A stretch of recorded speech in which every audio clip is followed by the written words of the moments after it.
दोस्तों आज की इस वीडियो में मैं आपको सीडीएस सेकंड 2024 का ऑनलाइन फॉर्म भरने का फुल प्रोसेस बता रहा हूं। इसका मैं आपको ओटीआर वन टाइम रजिस्ट्रेशन से लेकर फाइनल प्रिंट तक आज इस वीडियो में कंप्लीट जानकारी दूंगा कि किस स्टेप में आपको क्या फिल करना है, कैसे कैसे आपको क्या फॉर्म भरना है, फॉर्म में किस स्टेप में आपको क्या भरना है। तो सभी चीज़ें आज मैं यहाँ पर आपको बताने वाला हूँ। तो दोस्तों अगर आप सीडीएस का फॉर्म भर रहे हैं तो इसको वीडियो को देखकर जरूर भरें। तो दोस्तों यहाँ पर मैं आपको लेकर आया हूँ इसकी ऑफिशियल वेबसाइट पर, इसके अप्लाई के ऑप्शन पर। इसका लिंक मैं आपको डायरेक्ट इस वीडियो के डिस्क्रिप्शन बॉक्स में दे दूंगा, आप वहाँ से जाकर इस पर आ सकते हैं। तो दोस्तों जब आप इस पर आते हो तो आपको दो ऑप्शन मिलते हैं। पहला ऑलरेडी रजिस्टर्ड, यानी कि अगर आपने पहले फॉर्म भरा हुआ है सीडीएस या एनडीए का, यूपीएससी का, तो आप पहले से ही रजिस्ट्रेशन आपका हुआ होगा। तो आपको डायरेक्ट जो है अपनी ईमेल आईडी और ओटीपी से यहाँ पर लॉगिन कर लेना है। या फिर मोबाइल नंबर का ऑप्शन है, मोबाइल नंबर से भी आप लॉगिन कर सकते हैं या फिर ओटीआर आईडी से भी। तो ये तीन ऑप्शन आपको मिलते हैं लॉगिन करने के लिए। लेकिन लॉगिन तभी होता है जब आपका रजिस्ट्रेशन हो चुका है। अगर आप पहली बार यूपीएससी का कोई फॉर्म फिल कर रहे हैं तो आपको पहले न्यू रजिस्ट्रेशन करना होगा। तो न्यू रजिस्ट्रेशन करने के लिए इस पर आपको क्लिक करना होगा। जैसे ही आप इस पर क्लिक करोगे आपके सामने न्यू पेज ओपन हो जाएगा। इसमें आपको क्या करना है, इसमें आपको अपना नाम लिखना है 10th की मार्कशीट के अकॉर्डिंग, फिर वेरीफाई यानी कि दोबारा नाम लिखना है। यहाँ पर दोस्तों अगर आपने नेम में चेंज किया है तो यहाँ पर आप यस कर सकते हैं, और अगर आपने जो है नाम में कोई चेंज आपने नहीं किया तो आप नो पर फिल करना। तो इस चीज़ पर आपको ध्यान देना है। उसके बाद आपको जेंडर लिखना है, जेंडर में मेल या फीमेल कौन है वो आपको लिखना होगा। उसके बाद दोस्तों यहाँ पर वेरीफाई जेंडर, उसके बाद आपको अपनी डेट ऑफ बर्थ लिखनी है। यहाँ पर पूरी डेट ऑफ बर्थ आपको लिखनी होगी अपनी 10th की मार्कशीट के अकॉर्डिंग। उसके बाद दोस्तों यहाँ पर फादर नेम, उसके बाद वेरीफाई फादर नेम यानी कि दोबारा से, उसके बाद मदर नेम, यहाँ पर वेरीफाई मदर नेम, दोबारा से मम्मी का नाम। उसके बाद माइनॉरिटी यानी कि आप अल्पसंख्यक में आते हैं तो यस पर क्लिक करना, अगर आप अल्पसंख्यक में नहीं आते हैं तो आप नो पर क्लिक करना।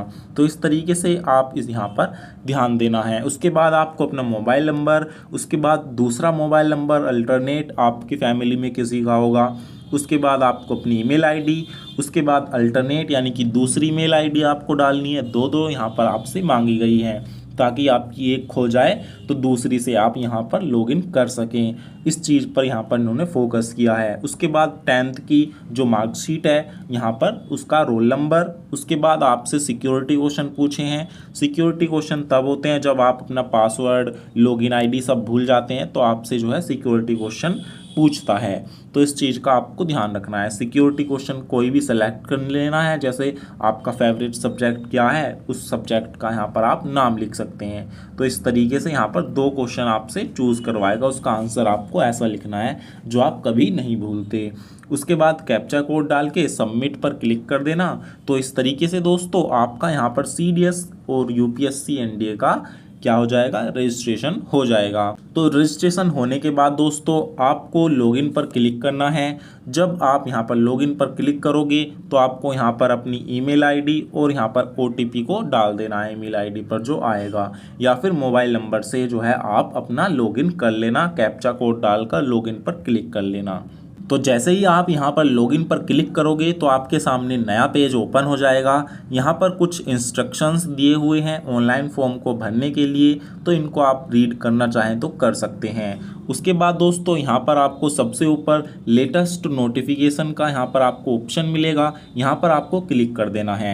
तो जैसे ही यहाँ पर आप क्लिक करोगे तो आपके सामने दो वैकेंसी के ऑफिशियल नोटिफिकेशन देखने को मिलेंगे।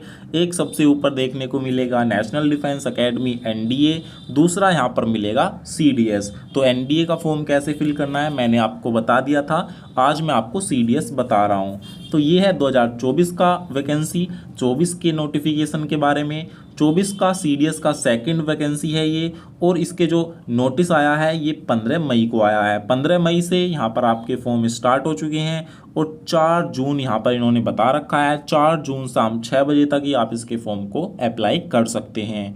तो अगर आप अपने वन टाइम रजिस्ट्रेशन में कोई एडिटिंग करना चाहते हैं, कुछ मिस्टेक हो गई है फादर नेम में, आपके नेम में, मदर नेम में, डेट ऑफ बर्थ में, तो यहाँ पर आप एडिट कर सकते हैं इस पर क्लिक करके।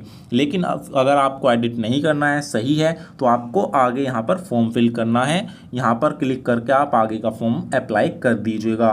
तो यहाँ पर आपको क्लिक करना है। तो दोस्तों जैसे ही आप यहाँ पर क्लिक करोगे तो आपके सामने कुछ महत्वपूर्ण निर्देश यहाँ पर आपको पढ़ने के लिए दिए गए हैं, जिनको आपको पढ़ना है।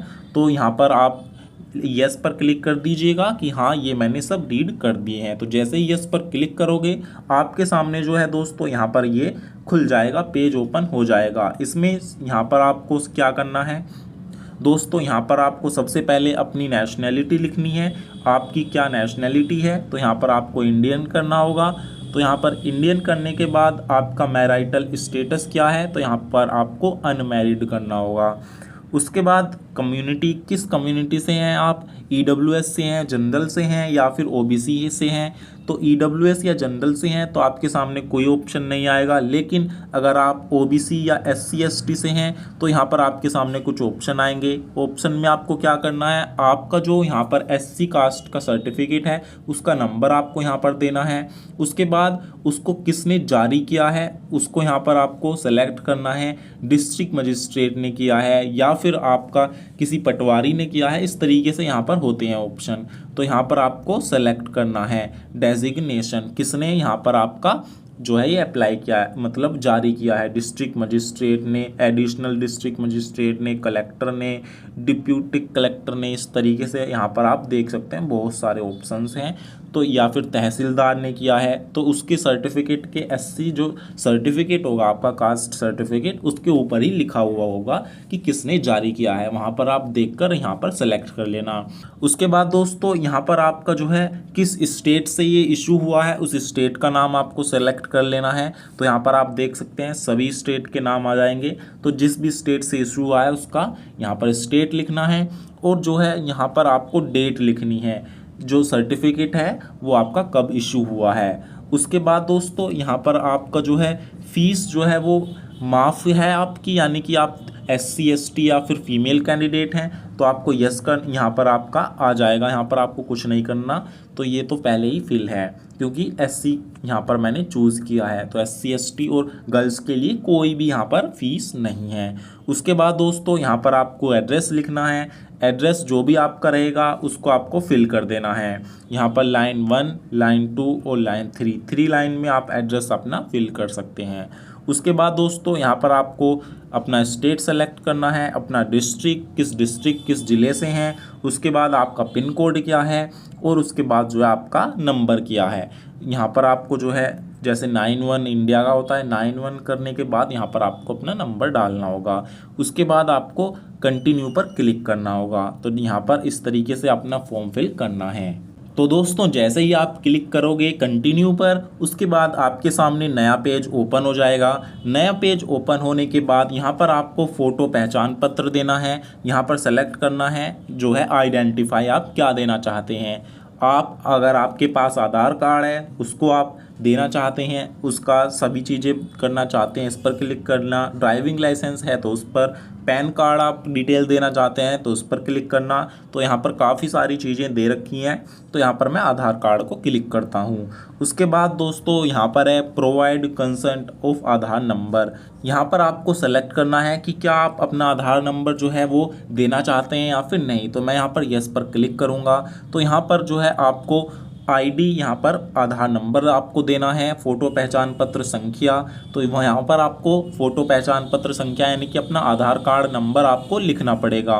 उसके बाद कंफर्म करना पड़ेगा, दोबारा लिखना पड़ेगा। उसके बाद दोस्तों यहाँ पर आपको अपलोड करना होगा क्या, अपना आधार कार्ड की फ़ोटो। जी हाँ दोस्तों, यहाँ पर आप फाइल चूज़ कर सकते हैं। चूज़ फाइल पर जैसे ही आप क्लिक करोगे तो यहाँ पर आपके सामने ऑप्शन आ जाएगा। या फिर आप पीडीएफ फॉर्मेट में भी अपने जो है फ़ोटो खींचकर उसको पीडीएफ में कन्वर्ट करके उसको अपलोड कर सकते हैं। इस तरीके से यहाँ पर आपको चूज़ करना है। तो दोस्तों ये है यहाँ पर आपकी आईडी का, आपको आईडी कैसे यहाँ पर अपलोड करनी है।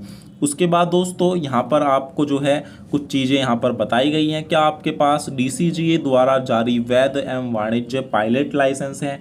क्या DGCA द्वारा जारी पायलट का लाइसेंस आपके पास है? अगर है तो यस पर क्लिक करना, नहीं है तो नो पर क्लिक करना। उसके बाद प्रेफरेंस में आप किसको सबसे ज़्यादा प्रेफरेंस देना चाहते हैं? तो दोस्तों अगर आपके पास ग्रेजुएशन में आपके जो है मैथ या फिजिक्स थी तो यहाँ पर आप किसी को भी प्रेफरेंस दे सकते हैं, यहाँ पर कोई दिक्कत आपको नहीं होगी। लेकिन दोस्तों यहाँ पर अगर आपके पास फिजिक्स मैथ ग्रेजुएशन में नहीं थी तो आप केवल यहाँ पर दोस्तों IMA इंडियन मिलिट्री एकेडमी और OTA ऑफिसर ट्रेनिंग एकेडमी के लिए ही यहाँ पर आप अप्लाई कर सकते हैं। इस चीज़ का भी आपको ध्यान देना है।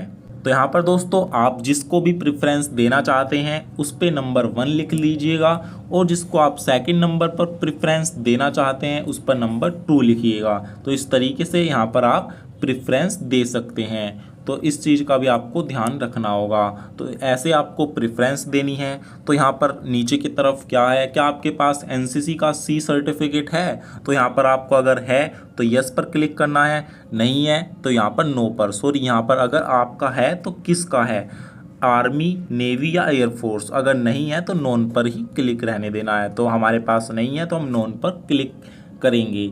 क्या आपने जो है सर्विस की है आर्म फोर्स में? अगर यस तो यस पर क्लिक करेंगे, नो तो नो पर क्लिक करेंगे। और यहाँ पर क्या आप सैनिक स्कूल में स्टडी किए हैं? आपने सैनिक स्कूल में पढ़ा है? हाँ तो यस, और नहीं पढ़ा तो नो। और उसके बाद दोस्तों कंटिन्यू पर आप क्लिक कर दीजिएगा। और दोस्तों यहाँ पर जो है कुछ मिस्टेक हो गई है, please enter the photo identify card number, यानी कि हमने फ़ोटो ID जो है आधार कार्ड की वो अपलोड नहीं की है, इस वजह से यहाँ पर आगे नहीं बढ़ पा रहा है। तो यहाँ पर हम इसको पहले अपलोड करेंगे, आपको अपलोड करना होगा, उसके बाद ही नेक्स्ट ऑप्शन ओपन होगा। तो इस तरीके से दोस्तों जैसे ही आप यहाँ पर कंटिन्यू पर क्लिक करेंगे उसके बाद आपके सामने पेमेंट का ऑप्शन खुलेगा। पेमेंट आपको SC ST और फीमेल कैंडिडेट को कोई पेमेंट नहीं करनी है, और जो भी बचे हुए कैंडिडेट हैं OBC और जनरल EWS के उनको 100 रुपये पेमेंट करनी है। पेमेंट आप ऑनलाइन मोड से कर सकते हैं या पर किसी भी आप यहाँ पर क्रेडिट कार्ड से, डेबिट कार्ड से कर सकते हैं, कोई दिक्कत आपको नहीं है। उसके बाद दोस्तों आपको अपने फ़ोटो और सिग्नेचर अपलोड करनी है। फ़ोटो सिग्नेचर अपलोड करने के बाद यहाँ पर आपसे जो है सेंटर का सिलेक्शन करवाएगा, किस सेंटर पर आपको सेलेक्ट करना है, कहाँ पर आप एग्ज़ाम देना चाहते हैं, और आपसे यहाँ पर सहमति लेगा, डिक्लेरेशन लेगा एग्री के लिए। केवल ये चीज़ें हैं, मेन चीज़ मैंने आपको बता ही दी। और उसके बाद दोस्तों आपको फाइनल प्रिंट अपना निकलवा लेना है, कोई दिक्कत यहाँ पर आपको नहीं होगी। तो दोस्तों इस तरीके से आप CDS का पूरा कंप्लीट प्रिंट ले सकते हैं। कंप्लीट प्रोसेस यहाँ पर मैंने आपको बताने की कोशिश की है। अगर कोई डाउट या सवाल आपका रह गया है ऐसा जो फॉर्म फिल करते टाइम आपको प्रॉब्लम कर रहा है तो आप मुझे कमेंट में लिख दीजिएगा, मैं उसकी अलग से एक छोटी सी वीडियो आपको प्रोवाइड कर दूंगा। तो दोस्तों कोई भी सवाल डाउट है आप हमसे बेझिझक पूछ सकते हैं, मैं उसके ऊपर आपको वीडियो प्रोवाइड करवा दूंगा। तो इस वीडियो में केवल इतना ही, फिर मिलेंगे एक नई वीडियो के साथ, तब तक के लिए जय हिंद, जय भारत।